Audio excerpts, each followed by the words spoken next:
in a moment, I'm going to turn the floor over to our next panel chair, Anusha. Hopefully you're there on standby. And before I do that, though, I would invite you to once again take out your cell phone. And we have a QR code here so that you can access the over-the-top study report 2020, which is going to be referred to in this upcoming panel. And go ahead and scan that QR code, open the document, and then you can save and download it for yourself. So as I was saying, go ahead and download that report using the QR code, connect with the team on social media. Remember to use the hashtag Commonwealth TTI Forum 2020. You can certainly connect with me on LinkedIn if you would like to. I'm listed under Janet Stewart eLearning. And I know all of our organizers are available to connect with through LinkedIn as well.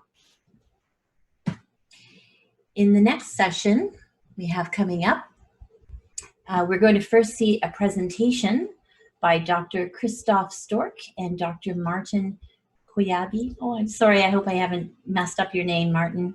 And then that's going to be followed by a panel discussion, which they are going to join along with two others, with Daniel Katibi and Kojo Boyk. I'm really sorry, I wasn't prepared to introduce all of the speakers for this session. All right, Anusha, you just caught us in time. We were about to start with the presentation. Now, just as an FYI, we are seeing you sideways right now. I'm not sure if you can maybe turn your device 90 degrees so that we can see you not on the side, but sitting up straight. Okay. And did you want to go ahead and make some remarks before we go to the presentation of Martin and Christoph? Yes, basically, thank you very much. I would like to welcome the excellencies and the experts here today. I mean, it's a very important presentation that is being made here, and it is an honor for me to be participating. Over time, with the growth of the and proliferation of the broadband, the OTTs have become a very important segment of the full value chain. And how the networks have evolved, and however we have seen the development taking place, it is a very important subject that has been touched by CTO at the moment. And I would like to thank Dr. Christoph Stork, Mr. Steve, Professor Sama, and Dr. Martin for penning down this report on which we will be seeing the presentation. And I would like to welcome Dr. Martin and to begin the presentation, and then we will come back to the detailed discussion on it. So Dr. Martin, the floor is all yours. Thank you. Thank you very much, Anusha. Welcome everybody from around the globe to this particular discussion on over-the-top services. What we have for you is a presentation which will be done by the co-author, the main co-author of the document, and that is Dr. Christoph. So he'll come back after myself to present this particular document. But first of all, let me just give context to this particular study. Initially, we started with a request and a mandate that was issued to the CTO by ministers of the Commonwealth, ICT ministers of the Commonwealth, to look at over-the-top services as an ongoing issue. And the point was to make sure that there was an understanding, and more importantly, informed information that could be given to policymakers, decision makers, regulators, and ministers, and also both private and public sector around the issue of over-the-top services. There is a historical background to it, we all know that, but the point was there was a need to have this understanding, and hence the reason why the CTO took that task to look at a global study. The first report, which we've referred into this second report, looked at what or how can we better understand, based on the consultations with the relevant stakeholders in a number of jurisdictions, the market dynamics, policy, regulatory challenges, and opportunities of over-the-top services. So that was the first task of the initial report, which we looked at. And in that report, there were lessons that were learned, which my colleague and I and others who have authored this particular paper will try and demystify or dissect so that we are able to articulate those problems in a more clear, concise manner, but very simplistic and informative.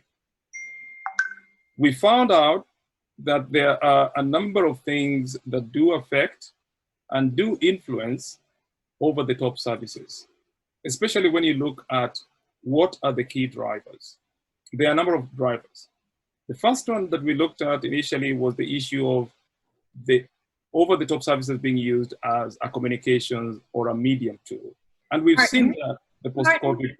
Yes? Martin, I just need to interrupt you for a moment. Are you sharing some slides? Because we're not seeing them, we're just seeing you. No, I'm just presenting.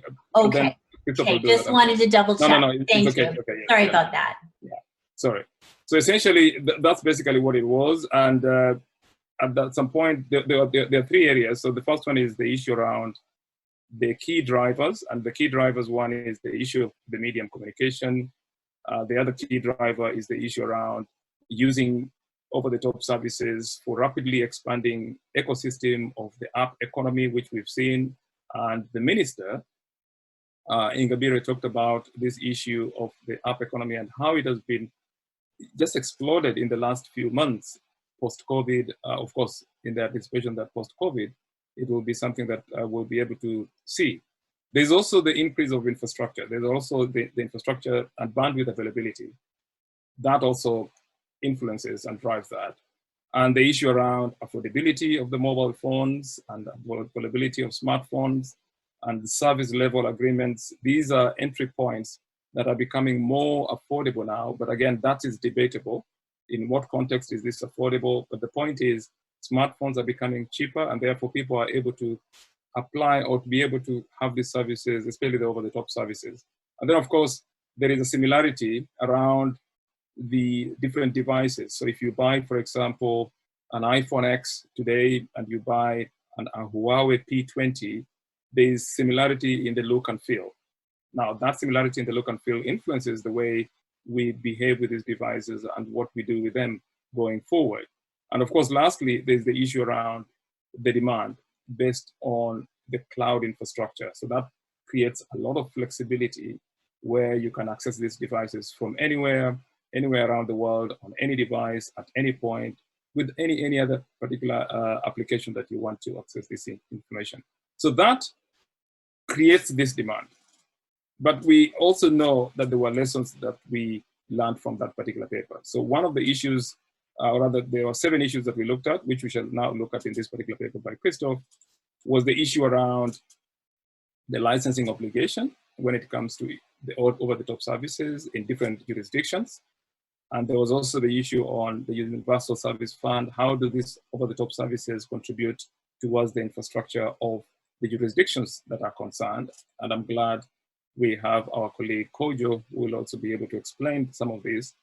There's the issue of taxation, which we've addressed in the paper. There's the issue of the quality of service and the quality of experience, net neutrality, data protection and privacy, and also the interconnection costs that many of the operators do face.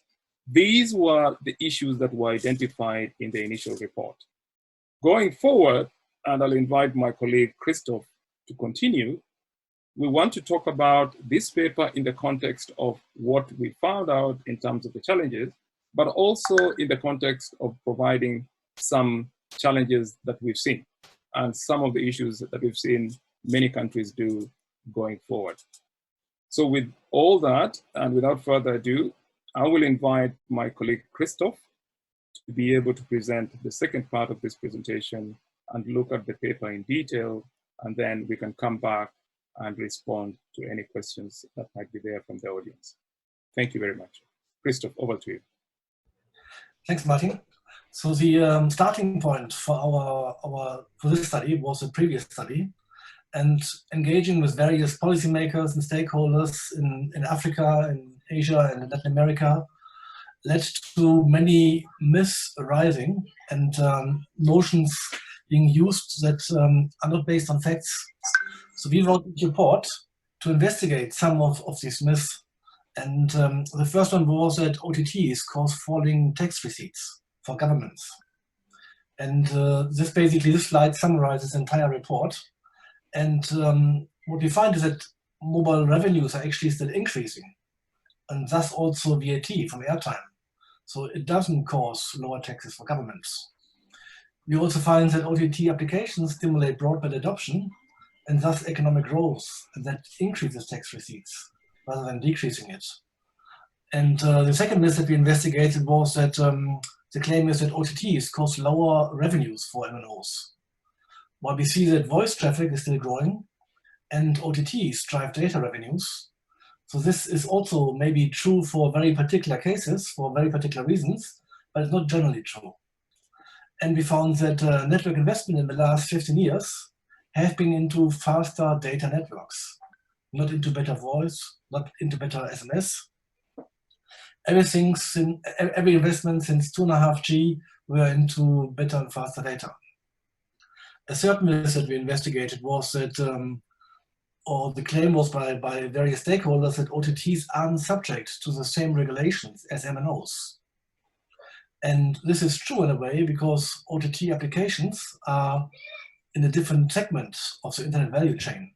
They are delivered via the public internet, while MNOs use scarce resources like spectrum, site access, and these type of things on a national level, and therefore there ought to be different regulations. But each segment of the value chain comes with its own specific regulations, risks, and opportunities. And ICT regulators are generally restricted to the national boundaries. I cannot, as a maybe Namibian regulator, regulate a company which is then based in Jakarta, for example. And then the claim that OTTs don't pay taxes is also mostly misleading, because any company pays taxes where they're incorporated in. And for this, I have to understand how the value chain works and which company is providing which services where and how. And we find that the ICT sector is often already excessively taxed, with a disadvantage for, in particular, the poor if prices are too high that can't get connected, and also with the effect that economic growth is being slowed down. So the claim that OTTs don't pay for the infrastructure they use is also misleading, since each segment of the internet value chain comes with its own risks, opportunities, regulatory obligations, and investment requirements. Google, for example, builds data centers, while mobile network operators build base stations. It's two different business models. So each of them do their share in their investment. So to go into more detail, it's important to understand what OTTs are. And here we use the definition of the African Union. OTTs can be a content, a service, or an application that is provided to the end user over the public internet. And these can be separated. The European regulator BEREC has a similar breakdown of OTTs, or a similar classification. And the African Union one has a further classification for content OTT. So we can split OTTs into those that are directly competing with electronic communication services. Like, for example, a Skype outcall is terminating on mobile network and therefore is subject to interconnection regulation. So they are already currently being regulated. Then we have OTTs that potentially would be competing with electronic communication services, and there may be then some regulatory implications. And call termination may be here also a good example. When OTTs become perfect substitutes for voice and SMS, then voice and SMS termination will no longer be a monopoly, then it will be an oligopoly.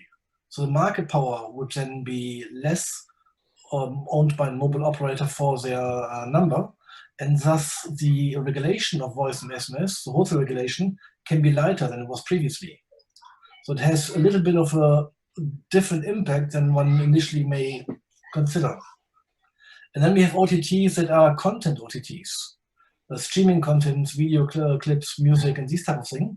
And here the broadcasting regulator may be the right institution to handle this type of issues that may arise in terms of maybe abusive language or misinformation, whatever issues can be coming up. And for this content delivery, one of the important impacts is, of course, the VAT collection. There are a lot of issues in Latin America, for example, with Netflix not charging VAT, while local content provider had to charge VAT. And that was addressed in various ways. And then we have a whole bunch of other OTTs that don't fall into any of the other three categories. And these can be e-commerce and online services, bookkeeping services. Uber would be such an OTT. It's delivering a service using the mobile networks with location services and communication, but it's not really active in any of the regulated markets for ICTs. So then how does this apply to the, or how do OTTs fit into the internet value chain?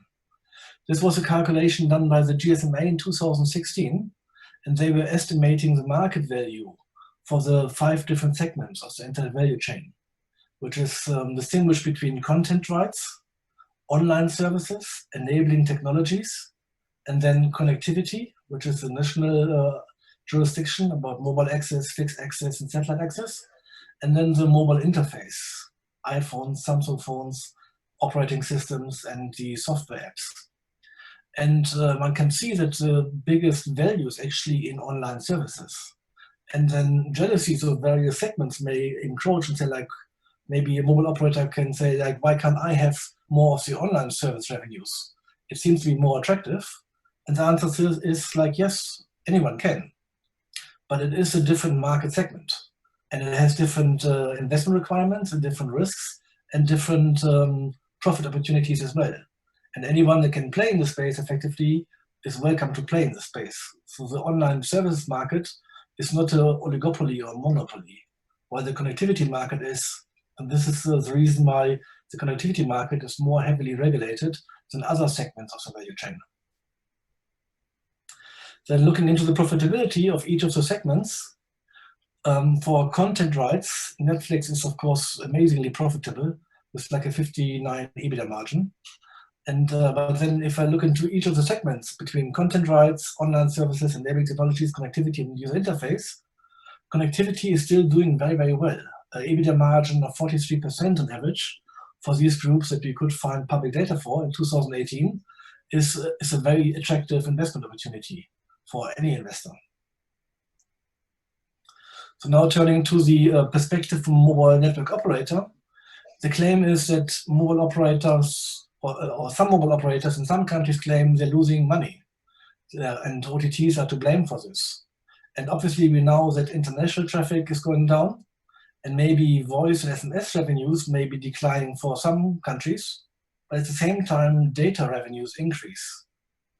And we have to consider how mobile operators make their money. And basically it's from gaining new customers, retaining existing customers, and selling to existing customers. And the money that I can make not only depends on my business model, on my network coverage, my product design and pricing, my quality of service, and my ability to sell 4G data, but also to that of my competitors in this market. So there are general conditions like GDP growth, taxation, inflation, and so forth, and the way the market is regulated. But then there's my strategy in response to other operator strategies. And this we will display later or explain how this works out in the case of Liberia. So it's important that each operator understands that there's a market change, there's technology change, and whether I make money from it or not, or whether I can sustain my profits or not, depends on my strategies and in response to the environment and in response to the competitors. What we observe generally is a trend towards a data-centric business model. And this is because 2.5G, 3G, 4G, 5G, and later 6G is all about better, faster data. So we see that over time, and the graphic is just an illustrative trend, that initially the revenues were voice and SMS, voice under 1G, voice and SMS under 2G, but ever since 2.5G, data is increasing in its share in revenues, in total service revenues. And eventually all service revenues will just be data. Voice and SMS will become just insignificant application in terms of data traffic. A voice minute or an SMS is very light in megabytes compared to like video clips or HD Netflix video streams. So we see this transition, and this transition happened in the fixed line market. Fixed line operators these days provide just connectivity, triple play, quadruple play, or whatever that may be, but it's mostly some kind of data connectivity, either with copper or with fiber. And the mobile sector is in the same transition phase, but the transition isn't, of course, complete, and it varies from country to country depending on the network infrastructure that's being rolled out. A country like Niger that has mostly 2G and 3G networks may not transition as quickly as a country like India or maybe South Africa. So generally the business models change. The analog business model was a service selling minutes and SMS. It was cost sensitive, the distance method, the duration method, the location method. Billing was very complex, detailed billing for off-peak, on-net, peak, SMSs, voice minutes, multimedia minutes.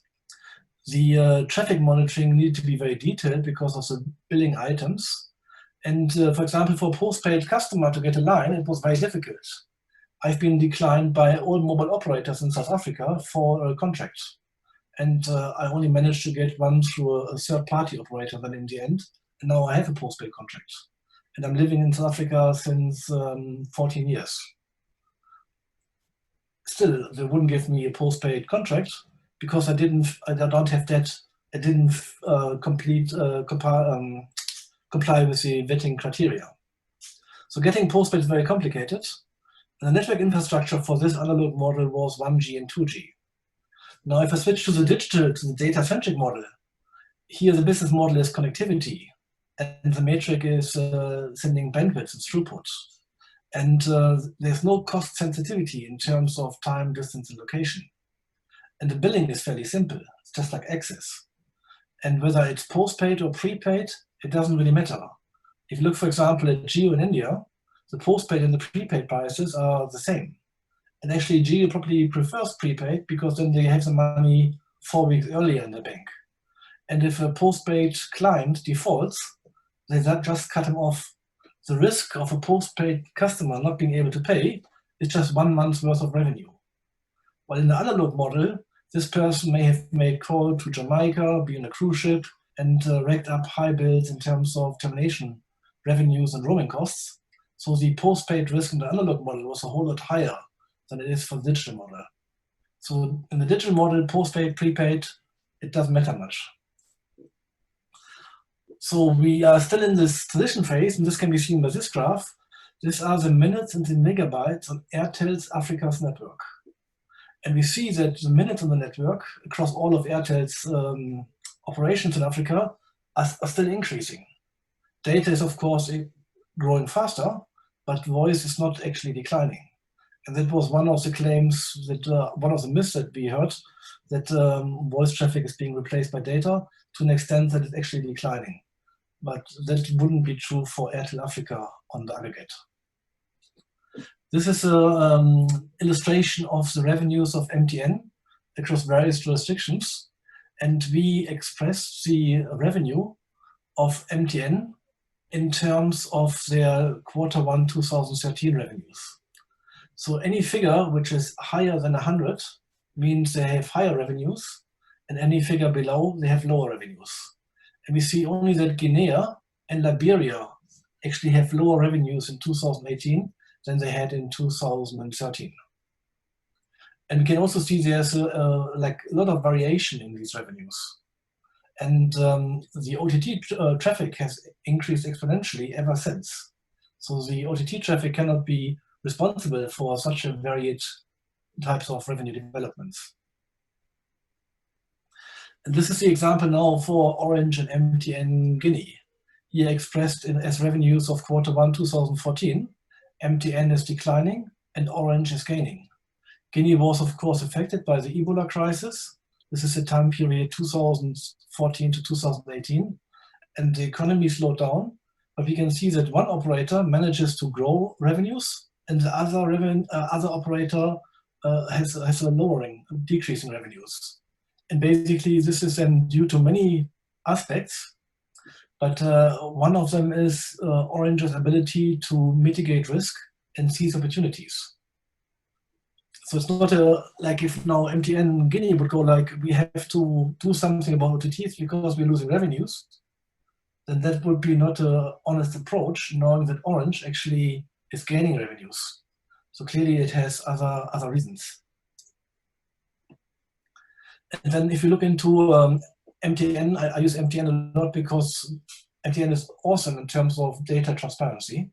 They have very good data on the investor relations portal. And here we can see the EBITDA margins for half years from 2014 to 2018. And we can see how through all the MTN operations, the EBITDA margins are changing, and they're changing for good reasons. In Benin, it dropped dramatically, but there were lots of regulatory hard-headed interventions. In Botswana, it's fairly stable and extremely high at 55%. Congo Brazzaville increased. In Nigeria, we see also the regulatory impact of, there were a couple of fines and issues with the central bank and SIM card registration.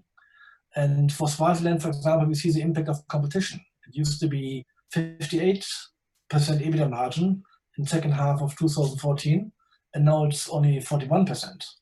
Only, of course, in inverted commas, because 41% is still very good. And then Uganda and Zambia, for example, have quite stable EBITDA margins. This just shows that the mobile industry or the connectivity segment is not really under threat by OTTs, but it's actually rather benefiting from it because it opens up new revenue streams. And this is an example of MTN Nigeria compared to Airtel Nigeria. And MTN was fined heavily. And whether this is justified or not, it's a different topic. And I actually don't have a firm opinion on it because there were many interventions and some may be justified, others not. But we see that Airtel's Nigeria's share of data of the total revenue is much higher than that of MTN. So as a consequence of the regulatory interventions, MTN didn't have as much money for investment as Airtel had. So Airtel could go ahead. At the same time, if I compare this to MTN Ghana, I see that in Ghana, only 57% total revenues, total sales revenues are actually for data. So MTN Ghana has moved so much further in this data-centric model compared to MTN Nigeria or even Airtel Nigeria. So these are things are different from country to country, but we actually want to be rather in the Ghanaian model than in the Nigerian model. We are moving towards an increasingly digitalizing world, and for this we need data connectivity. So in terms of the telecommunication regulatory perspective, we had 100 years of a landline monopoly, and the landline monopoly was normally then regulated by a ministry. Then we see like in the last 25 years, the landline monopolies becoming often oligopolies. Then we had mobile oligopolies and ISP oligopolies. And the revenue model was voice, SMS, and data. And because we had all these new players, we needed to have an independent ICT-specific regulator, in addition to all the horizontal regulators like competition commissions and data protection and consumer rights. So going forward, for the next 25 years, we will see wired access providers and wireless access providers and internet applications. And the revenue will be just mainly data.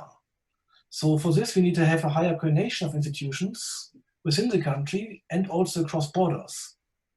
An example is that if you are in Canada and you're ordering a Tesla from the United States, then your user data may be sold in the United States to insurance, and they can then provide you services. So now data that you generate in Canada is suddenly being used in the US across border, and the question is who would be protecting this? So when we talk about data protection these days, we have to take a multinational approach rather than just a national approach. And that shows that regulators going forward will have to correlate across borders. So the evolving business models and the technological progress means that the regulatory tools and also the institutional arrangements have to change. And this is something maybe that can be subject to a search study going forward. If I look at the tax perspective, one thing that struck me when I looked at the data was that how far Africa is lagging behind in the digital transformation. And I know this is a global conference, but I only really have African data here at hand. So I'm based in Cape Town, I mostly work in Africa. And the share of digitally delivered services of Africa was less than 1%. And the share of global exports of ICT services was 1.2%. The share of global exports for services in general was 2%, and for goods was 2.5%. So Africa is lagging behind in all of the trade aspects, in particular for services. And also in terms of IP applications, trademarks, patents, industrial design, the share of Africa is actually declining and was below 2% for any of them in 2018. So how do we address this? And we address this by getting more connectivity and stimulating investment and stimulating innovation. And taxes are often, unfortunately, a necessity because governments run out of money, but at the same time, it can slow down the economic growth. And then there's a trade-off between short-term cash towards long-term growth and therefore more prosperity. So these are best practice principles for taxation that was identified by the GSMA and also by the IMF. And they speak to taxes being broad-based, taking into account externalities, they should be simple and enforceable, and provide incentives for competition, and investment should be unaffected. And ideally, they would be progressive, not regressive. It means rich people should be paying more than poor people. And these are all common sense. Then when we look into how taxes are being implemented, and here we have some examples for Uganda, Benin, Zambia, and Colombia, we find that actual implementations actually violate all of these principles, excluding the Colombian VAT case, for example, which was broad-based, simple and enforceable, and didn't incentivize competition, but rather made it more fair. So going forward, it is clear that there are tax issues that need to be addressed. For example, as a foreign consultant, one has to pay withholding tax, so that we are not, as a foreign consultants, disadvantaging local consultants who have to pay VAT. So the withholding tax is compensating for the VAT. And the same is true for digital content providers. While a local content provider has to pay VAT and the international one wouldn't have, one could then have something similar like the international VAT or digital service VAT to compensate for this, to make sure that competition remains fair. And this is something which is best addressed on large representative bodies, African Union, European Union, OECD, this type of processes. So in conclusion, we find that general revenue trends are positive despite growing OTT use, that revenues and profitability are mainly the result of an operator's ability to seize revenue opportunities and mitigate risk. OTT stimulate broadband demand and network investment, and we see that the world is moving towards a data-centric business model. So policymakers and regulators should be more concerned with investment into new technologies and less with protecting outdated business models. In particular, the current pandemic, the COVID-19 pandemic, highlighted the need for digital transformation and demonstrated the efficiency gains, so it's spelling mistakes, that can be obtained. And connectivity is paramount for these efficiency gains. That's all from my side. I would like to, first of all, personally thank the authors of this study, Dr. Christoph Stork, Mr. Steve, Professor Samanawana, and Dr. Martin Grave. You've done a wonderful job, and I must compliment you for the hard work that has gone into it, because regulation and taxation streams of OTT have been the most difficult of the subjects that have been debated around the world in recent years. And I have myself been a part of such debates, whether it was the UN Broadband Commission or handling it as a minister. But although they are agreed, although we have agreed that there's going to be some common balance recipe that would and that would address the concerns of the telecom industry as well as the perception of the loss of revenue by the governments. But it has really been very hard to come by, frankly.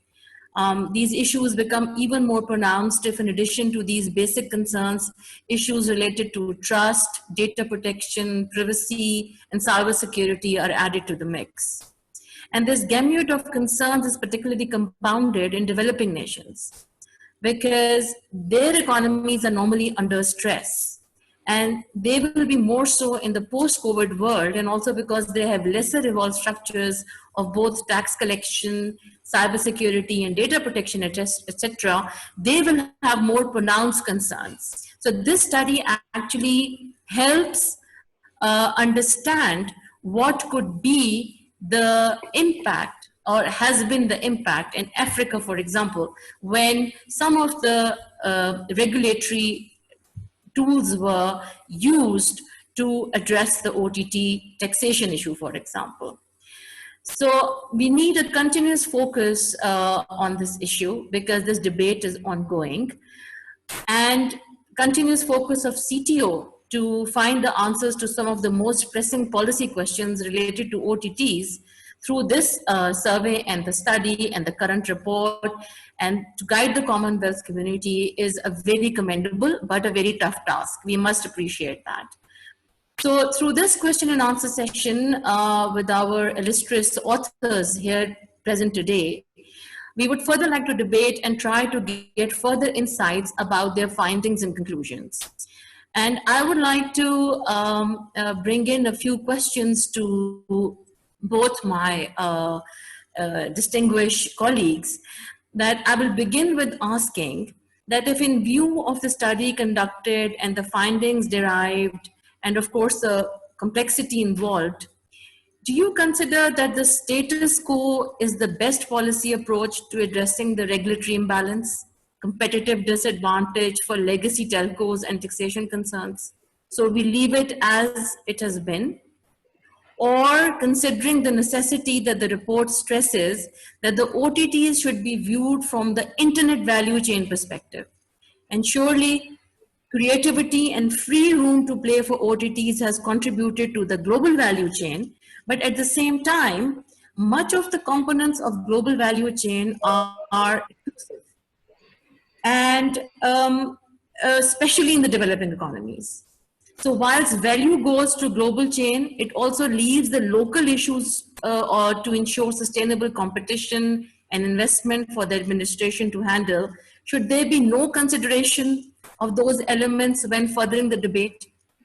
Because what happens is that, for example, when I am sitting, for example, as a policymaker, the question that is put to me is that the OTTs are growing in the global value chain.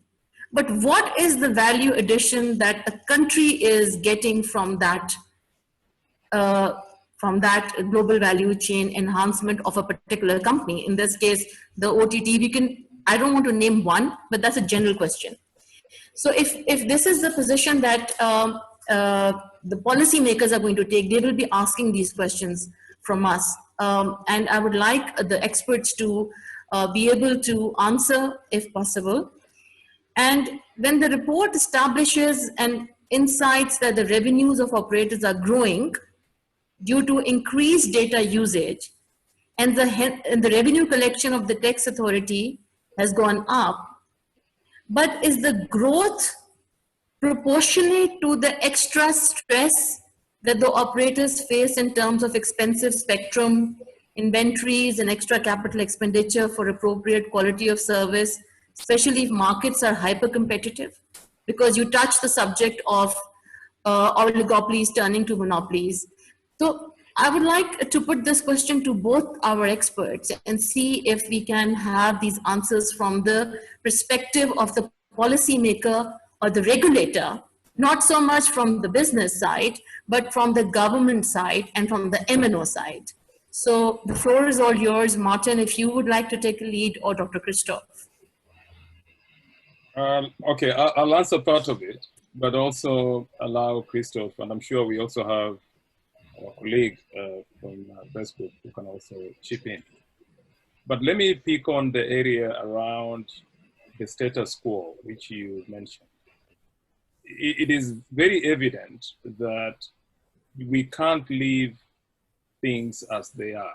There is a need, and you've seen in our conclusion, that there is a need for incumbents, or rather operators, to think a little bit in terms of innovation. And that's the theme of this particular forum, where we are looking at innovation. And it's not that operators are not innovating, but there are business models that they can come up with in partnership with the OTT service providers that could leverage some of these issues that we've seen being articulated more often than not, especially when it comes to declining of revenues and so forth. The truth of the matter is data is the king. It is sort of like the currency, the digital currency. And if we are to look at the future, then there is a need to shift the business model. So that's number one. We can discuss how this business model can be defined, what are the parameters, what are the jurisdiction challenges, and so forth. There's also the issue around the taxation model. In many countries that we've seen and examples have been given, they've only concentrated on one part of the taxation. So you concentrate on the consumer.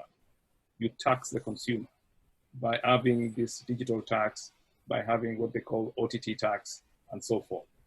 But then when you look at the value chain, you also have someone in the middle playing a role, and there's also somebody at the source of that particular information. So again, there is a skewness in terms of how you do the taxation.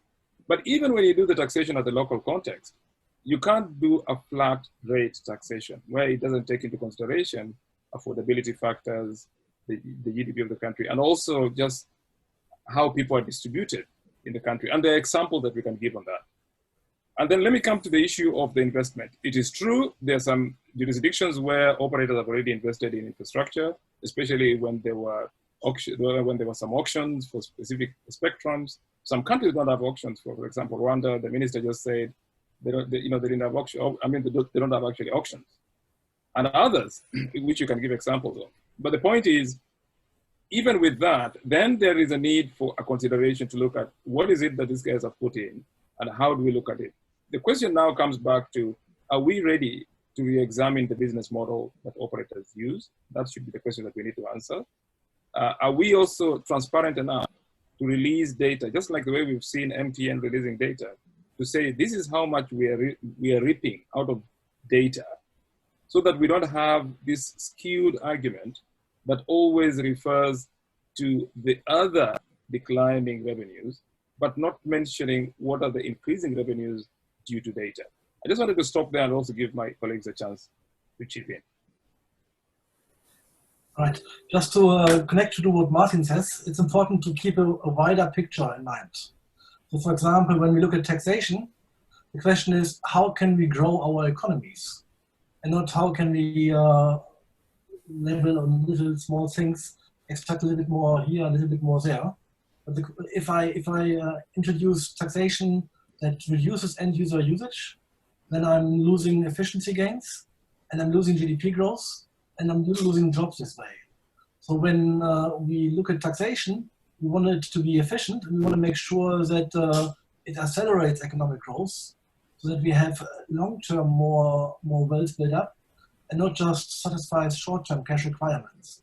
So it's very important to have a wider picture and a long-term view. When it comes to mobile operators, any mobile operator can say, I'm losing money in a certain segment of my portfolio. But here also, we have to look at the wider picture. We can't look at voice and SMS revenue separately if someone is making more money by data now, for example. Or in the case of Safaricom in Kenya, they make most of the money with M-Pesa. They make more money with mobile money than they do with data.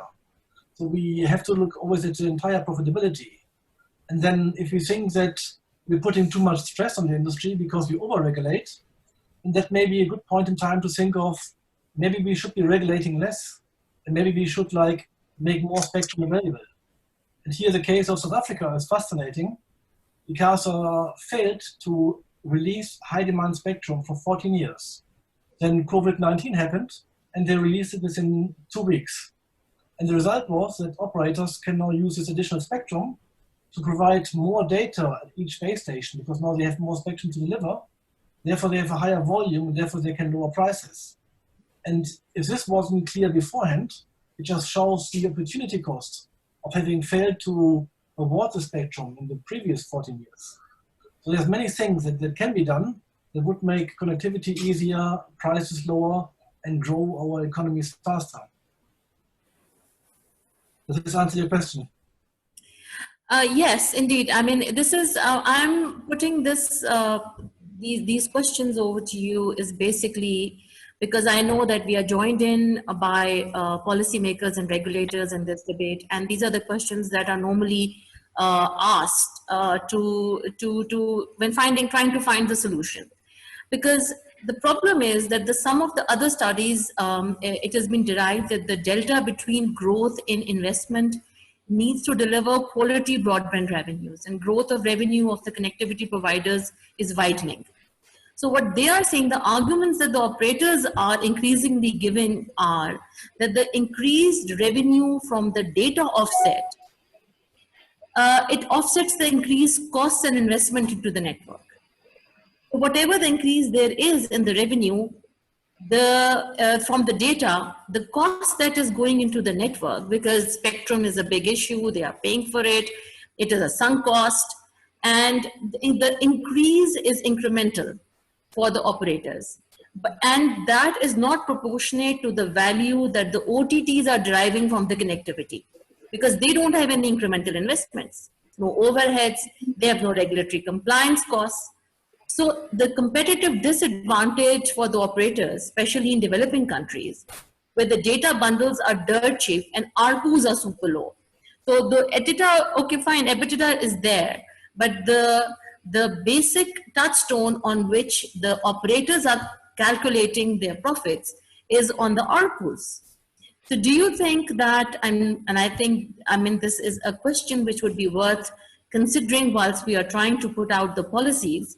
Do you think that one of the answers to bridge the value gap for connectivity providers and OTTs due to this network investments would be to rethink how the government's price the spectrum, so that the spectrum charges are not considered to be sunk costs? I know it is increasingly hard for the developing countries where spectrum auctions are expected to contribute significantly to the national exchequer, and if and when it can happen. But that is one of the key component of the cost and the quality of service mandates of the regulator and everything else that goes with it on the MNOs. They feel that they are not getting the proportionate share. So this is the real question at the moment, that the governments are increasingly looking to tax the destination where the profits are going. That is the OTTs which are outside their jurisdictions. So when alternate options are available to the administration, in your view, if not to tax OTTs, what do you think would be the alternate option? Because you see, I personally feel after whatever time I've spent over 20 years in the sector, that governments are not investing anything in the telecom sector per se, for example, on the infrastructure. Everything is coming from the private sector. And it is also an accepted thing that spectrum is a free resource. And the governments are making revenues from a free resource. The entire investment is going from the private sector into building the infrastructure. And the tax revenue or the spectrum fee that the government collect is basically out of thin air. They're not providing any industrial zones. They are not providing incentives. They are not giving subsidy to the telecom sector. Rather, the telecom sector is going back to the government in the form of universal service fund, in the form of spectrum fee and whatever. So the question is that what would be, how fair it would be for the governments to ask for this taxation when the real investment is going from the MNOs. So do you think there could be a proposition whereby the solution could be when the MNOs and the OTTs make an arrangement to work together where the proportionate increase of the profits of the OTTs are amicably shared, proportionately shared with the MNOs, so that MNOs can maintain their infrastructure to the extent there is a clash of OTTs with their business. So you cannot compare YouTube or with a mobile operator or a MNO, but you can certainly compare a WhatsApp or any other voice or chat service with what MNOs are providing. So how is it that, I mean, how do you suggest, what are the alternate options which are available to the administration in your view, if no tax to OTTs? And I am not somebody who would advocate tax to OTTs, because governments frankly have should not be interfering into services on which the basic costs are being incurred by the private sector. So it should be left to the private sector to decide. But how do you think, after so much hard work has gone into your study, a viable option could be an outcome from some discussions and topics? So, for example, I was thinking that there is a mobile virtual network operator mechanism available to the operators to give out some of their voice. So do you think data can be shared in this manner? I'm just putting it to you for your kind thought on it. Dr. Christoph. Yeah, so these are a lot of issues, and I try to address them one by one. For example, Amazon's EBITDA margin in 2018 was 12%. Now, if Amazon says mobile operators have 43%, we would like to have a share of their revenue. What will mobile operators say? Clearly, they wouldn't entertain this idea. Because why should they?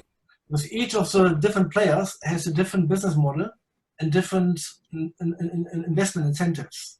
So mobile operators provide access to the end user, and they have a very specific business model, and all the OTTs and online services and Uber and whatever is coming there is allowing them to make more money.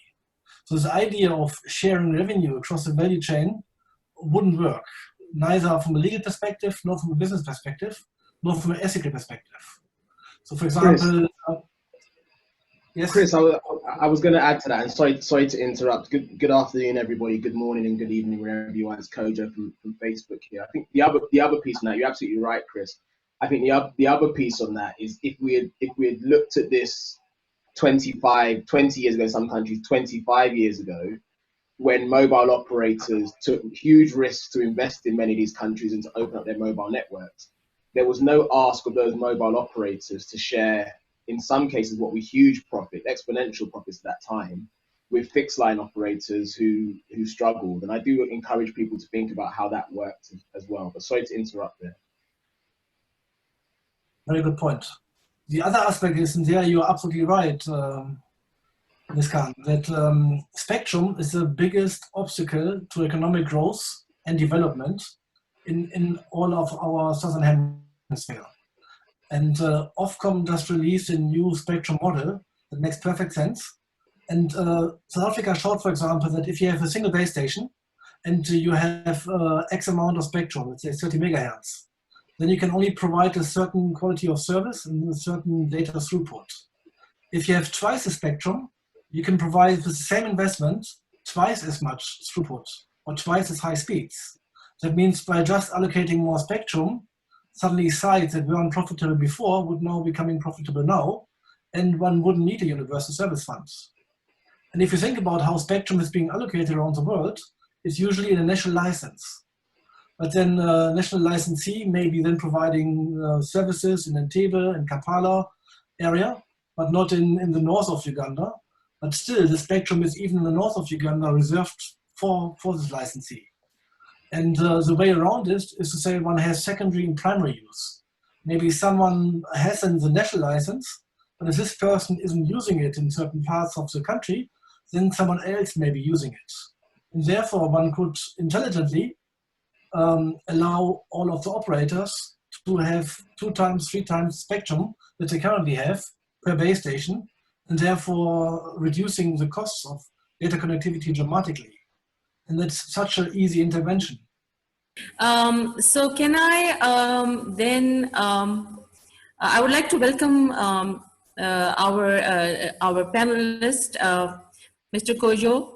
He's the Director, Africa Public Policy from Facebook. And I would like to bring in for your discussion today that if the industry has the industry seriously considered working with the local operators and authorities to find a win-win model. I know there's always been a talk about multi-stakeholder model to find a solution to some of the issues highlighted by, but substantial forward movement has been elusive. How do you see the role of organizations like ITU, WEF, CTO, who are trying to solve some of these issues? And do you think that there is further need to go with the same, as I put the question to Dr. Martin, that there is a status quo expectation seemingly at the moment. Do you think that we still need to allow for the situation to go a bit more mature, especially amidst COVID-19, and we don't know how long it is going to continue? What would be your thoughts on the roles of CTO, ITU, World Economic Forum coming forward with their studies and trying to help out a dialogue between the local industry and Facebook? Because every country is going to have their own dynamics. The floor is all yours, Mr. Koyo. Honourable, thank you so much. And again, good morning, good afternoon, and good evening to everybody on the call.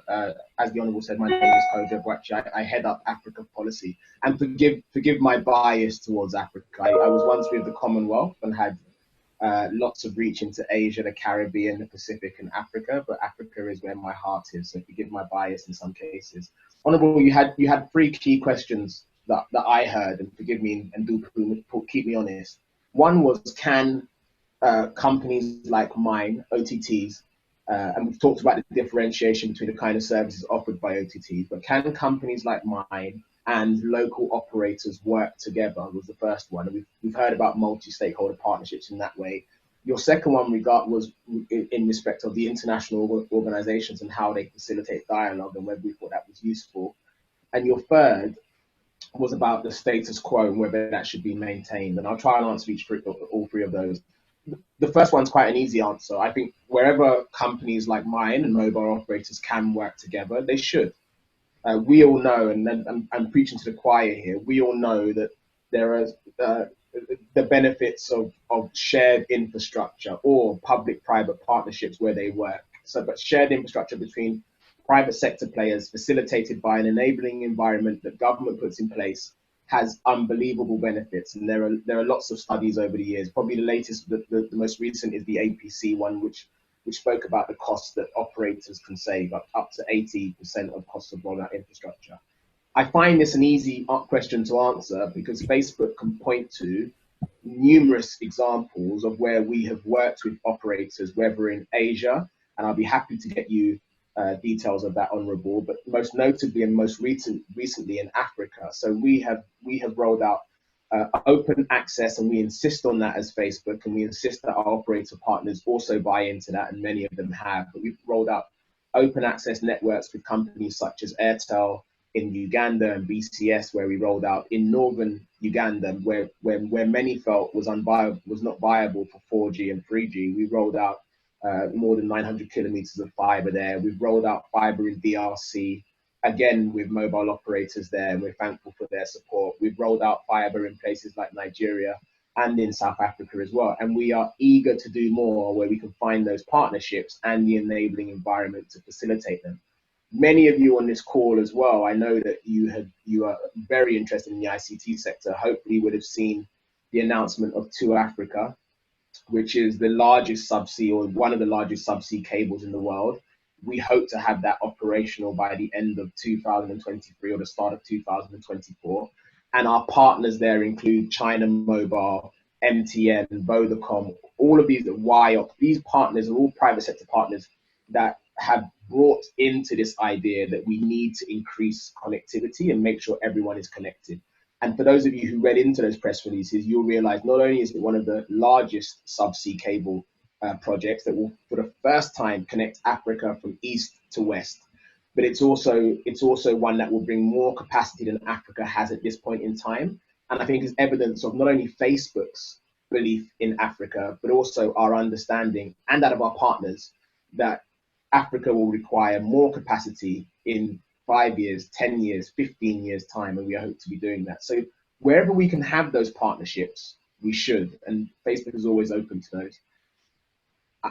I actually want to thank the authors of the report and the head of the CTO who encouraged the second version of this report. And Martin spoke about the first report. And I think the fact that CTO have put in place a report so quickly after the first one was produced speaks to how quickly this sector moves. And I think we're all aware of that.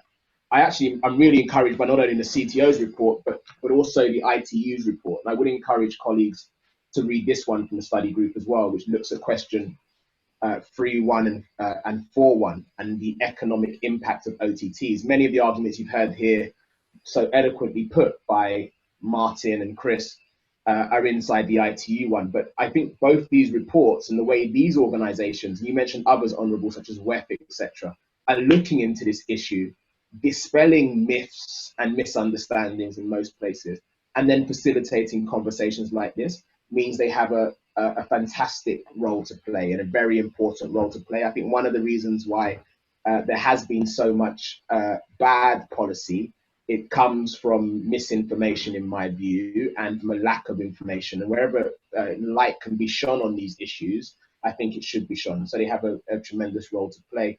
And your last question, and that was the answer to the second one, your last question was on whether we should have the status quo. And I think CTO's report and Martin and Chris's comments highlight the fact that actually we need not to stand on our laurels, but to move forward. And whether that's with taxation, and I know many governments, especially with COVID-19, are looking for tax solutions and will be disappointed by a process that Facebook really fed into, but delays with the OECD process that seem to be happening now, which would have answered, hopefully, the question about digital taxation globally. Many of those governments will be looking for solutions. Many of those governments will be looking for new regulatory solutions as well. And I think Martin and Chris made a good point about how those need to be now transnational, because the businesses like ours are transnational. Mobile operators also need new models. I think much of the regulation that holds them back, and we've seen how much they're making in terms of revenues and in terms of profits, but much of the regulation that holds them back is legacy regulation. The kind of regulation we put in place for what industry looked like. I was about to say 20 years ago, 30 years ago. In fact, it's 80 years ago, 90 years ago now, in many cases, and we need to shift that. And so no standing on the status quo, and we do need to move things forward. And that needs to be done in very, very changeable times, as we've seen with COVID. I hope that's an answer to the 3 questions, Honourable. Yes, thank you very much. I'm not sure if our 4th speaker has joined us or not. I have not seen his presence here. Mr. Daniel is, I think, hasn't joined us yet. Dr. Martin, are you aware? I'm not sure. I am not aware of him having joined us. Okay, so I would like to then basically come to this sort of conclusion. I would say that, as it is rightly argued by Dr. Martin and Dr. Christoph, that MNOs have to rediscover their agility and to transition to new business models. But at the same time, such urgency has globally reduced competition through markets and through mergers and acquisitions, and markets are consolidating. So there definitely needs to be an approach which does not slow down the domestic markets to oligopolies or duopolies, to monopolies. And in face of this, the market structure is forced mainly by the OTT competition. So we would want that, and the report that highlights that very fact, that there needs to be agility in the business. Now, the arguments that are given by the operators or by the regulators or by the policymakers or the taxation structures, whatever those arguments are, have been very aptly discussed in this report. But there is one question that still remains unanswered. How do you think that the total value from the internet value chain can be more evenly rebalanced so that the local economies in the developing countries in particular see the value in the global value chain rather than looking towards short-sighted local regulation, which most of the time tends to be over-regulation? And this over-regulation definitely strangulates business, it strangulates growth, and the balance here will need to be derived, which can be derived through ongoing dialogue and debate. Now, this dialogue and debate has been provided, a platform has been provided through CTO, which is perhaps one of the best platforms that can be to open up a solution-oriented report. You are providing thought-provoking, answering the questions that have been raised in the minds of people. But certainly you need to consider doing perhaps a little bit more in your second report, which comes out how this global value chain growth is seen by the developing economies. For example, the argument that I used to give as a minister to the OTTs was there is no local presence. So I can't see any employees on the ground. I don't see any office on the ground. I don't see any value addition to my country because your application is being used. So what is the value addition that I see other than what the MNOs are seeing? And these questions will come again and again on the table. And there has to be a way to address that. Otherwise, we will find that the governments are going towards blankly, or I would say blatantly, putting the tax on the OTTs or on social media, like we have seen in African countries. So we need to consider, I don't know, Dr. Martin, if you could think about finding a way of convincing the governments that this is none of your business, for example, to keep on taxing a service that is provided purely by the private sector. And yeah, and Dr. Martin, another point that if the service is provided by the private sector, the investment is made by the private sector, the spectrum has been leased out by the government and they're taking the revenues from the private sector, how does government come in to tax that service? So this, if anything, it is between the MNO and the OTT to decide what relationships they want to have, because the license conditions are very rigid.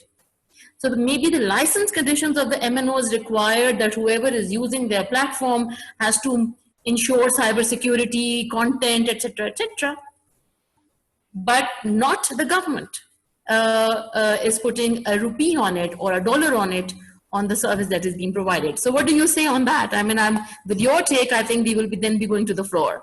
Yeah, let me just say that we've taken that issue and we'll pack it and we'll respond. But let me just point two things very quickly. Number one, there is the issue around numbers. Numbers matter.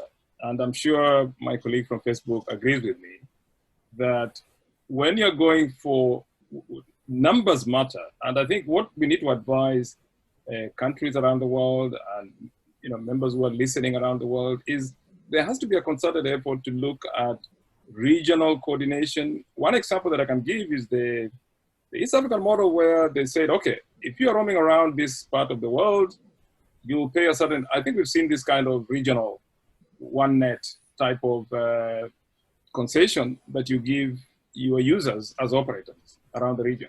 And that encourages people not to feel the pinch, and operators being able to leverage their regional balance and being able to have these common ideas where you've got a regulatory thing that works around the region. There are questions that are coming out in terms of how do we make sure that this is done continental-wise? How do we make sure that we follow the same European model of the GDPR, for example, for protecting data? These are things to think around, in addition to what you've just raised. Then there's the point around having a presence. And I think this is something that when we were doing the survey in the first report, many of the countries said, if we call some of the big players, OTT players, to come and see us physically, they don't send the big boys or the big girls or whatever you want to call it, but they send only some specific people, and they don't have any presence around here. So there's this issue around the physical application of how taxation used to work, where you have an office registered locally, it can be taxed, we can go there if there's a problem.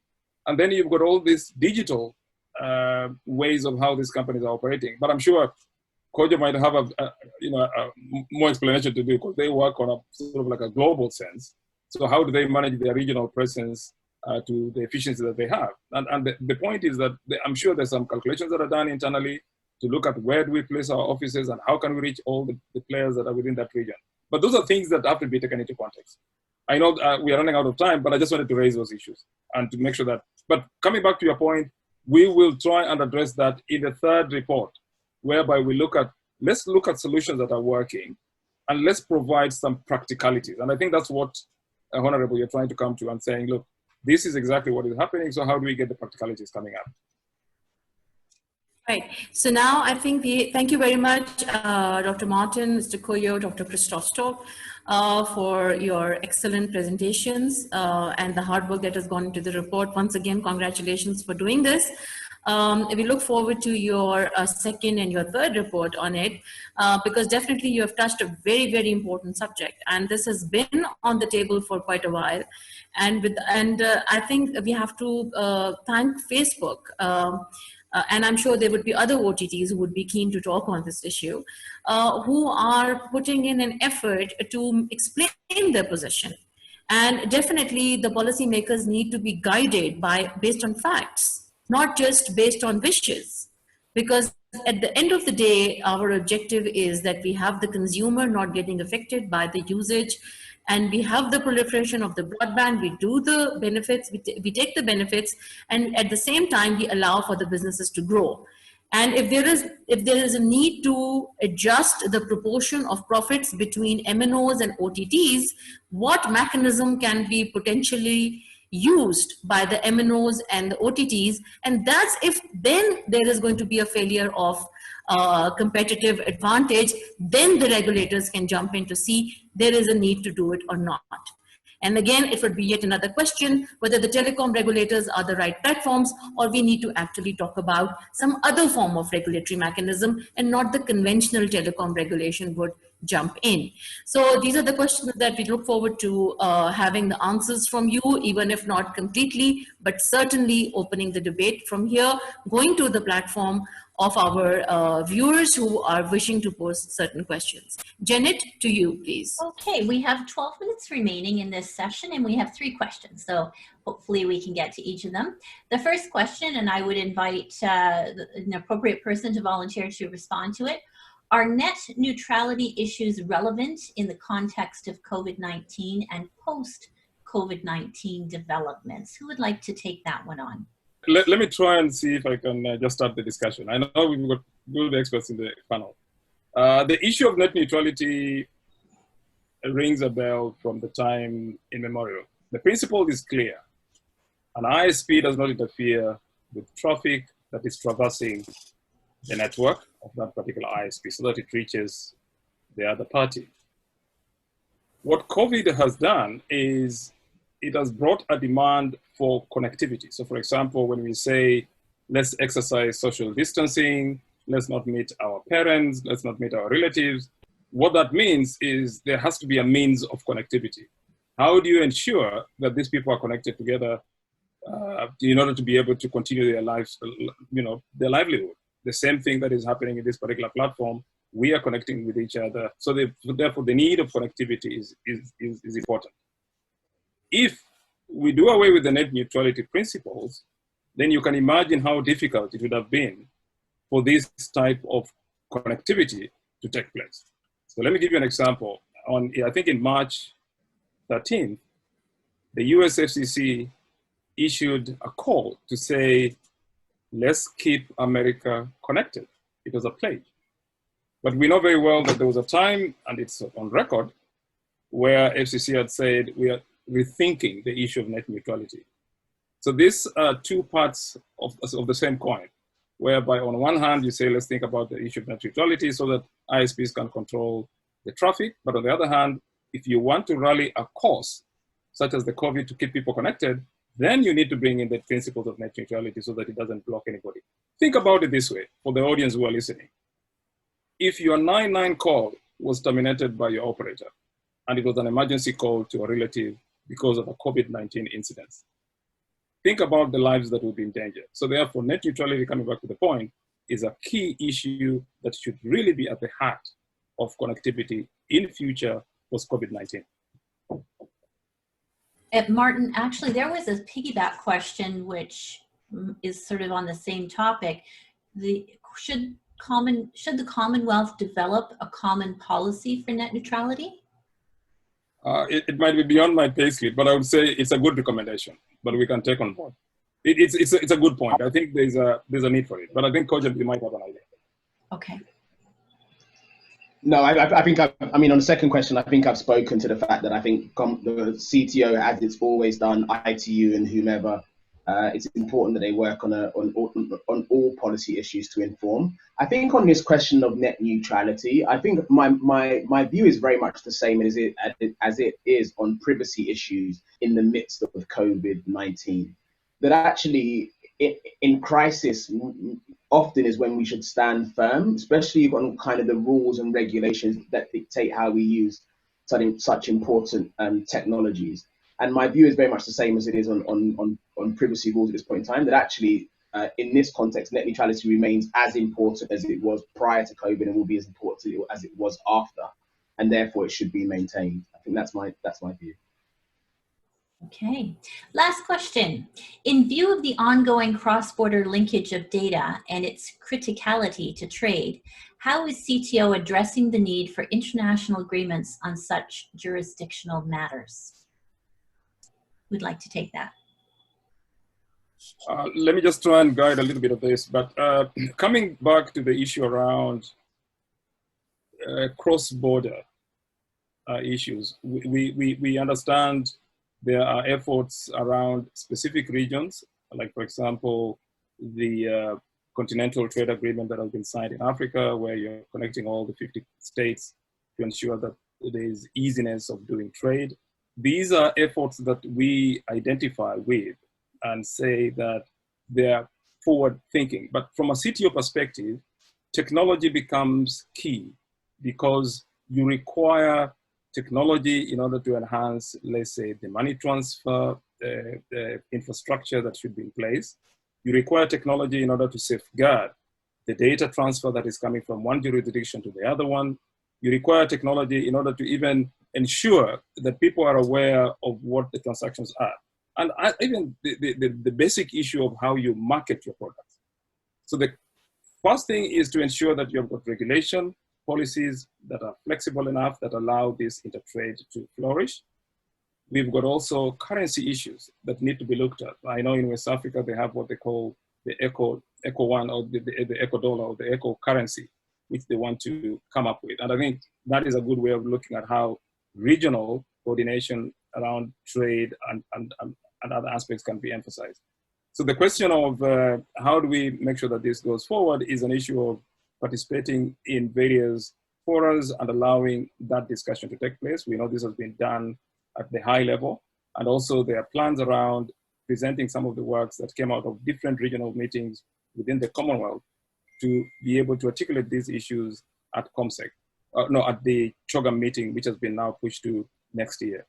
So the key point really is to look at regulation, policy at regional level, look at the things like the technology that can allow such kind of trade to work, and also the issue around how do we make sure that we balance between what people pay in one jurisdiction and what they buy from in a different jurisdiction, and the taxation that goes around these particular areas. So there's these issues and these considerations that need to be taken into consideration.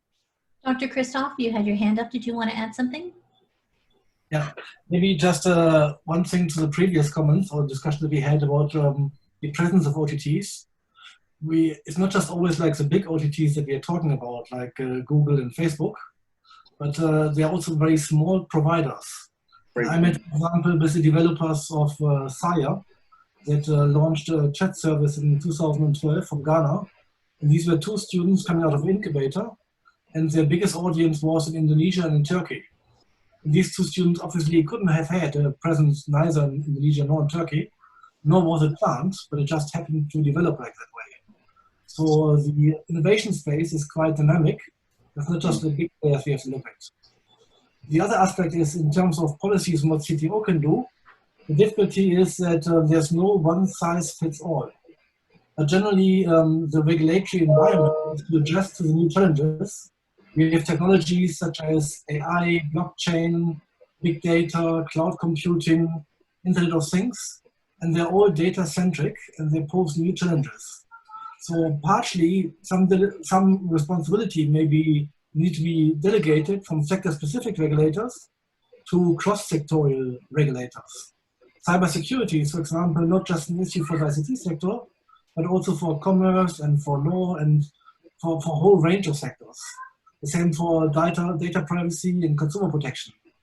So in a country which has a very strong consumer protection agency, it may make sense to outsource the data protection aspect of the ICT regulator to this consumer protection agency. But for another country that doesn't have such an agency, that move wouldn't make sense. So one needs to create not just like a policy, but also a framework that guides countries in the choices and configurations that are possible. And under what circumstances, which configuration may be the most appropriate, which then also changes through time. Thank you. Honourable Anusha, could I pass it back to you for a couple of minutes just to conclude? Yeah. Thank you so much. Yes, indeed. I mean, it's something that is an ongoing exercise. The work that has been done on the report definitely tells us that there is an expectation that the MNOs, they are going to continue to face a prisoner's dilemma, as they say, because they have to try and keep on investing and providing all the network quality of service and the availability all the time of an affordable service to the consumers. Whilst the OTTs come into the space and probably take or start sharing their revenues in a disproportionate mechanism, yet the studies tell us that the disproportionate mechanism or the myths around the taxation or the disproportionate revenues is not really that there is no truth in it to that extent to which it is shown to exist. So these studies, this particular study and going forward, it's phase 2 and phase 3 is going to throw more light onto the reality as to what is actually happening on the ground. And as one size does not fit all, which means that perhaps not even regionally, but also specifically countrywide, there would need to be a discussion between the local MNO, the OTT at the highest level. So as Martin said, that very junior presence comes in to have a discussion that probably will not be something that can be conclusive. So at the highest level, the OTTs will have to do their own policy. And then the operators are going to be guided by the governments and the regulators as to how much they feel the revenue sharing is going to come into the kitty of the government and how much the consumer is going to go forward, going to be paying more in terms of tax. So with that, I would like to thank once again Dr. Martin, Mr. Koyo, Dr. Christoph, CTO in particular, Janet, you for being such a good host.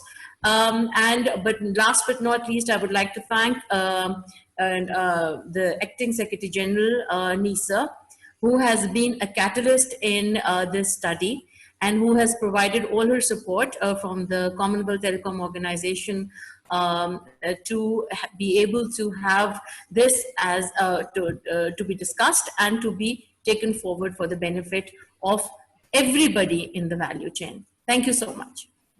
Thank you. Perfect. Thank you, As everybody. we wrap up, I'd like to remind you that you can download your own copy of the study using this QR code. Simply open the camera on your smartphone and scan away, and you'll be taken directly to it.